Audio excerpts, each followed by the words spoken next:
So I'm out venturing to find my car for the first time. I think we have about, at least 20, maybe 24 inches of snow in some places.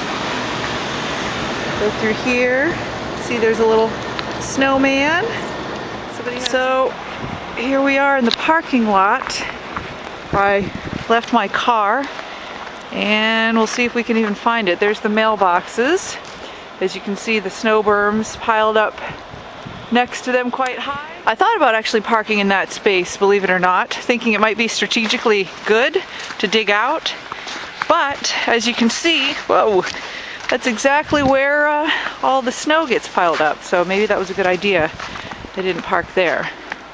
There's more snow berms. Oh, let's see. My car is one of these.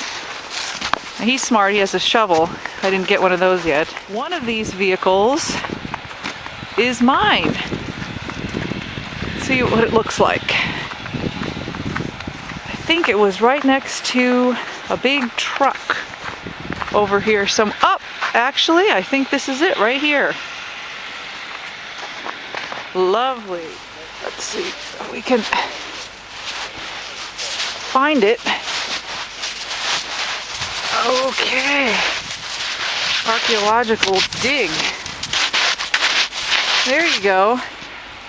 Okay, well, eventually we'll be able to get down in there.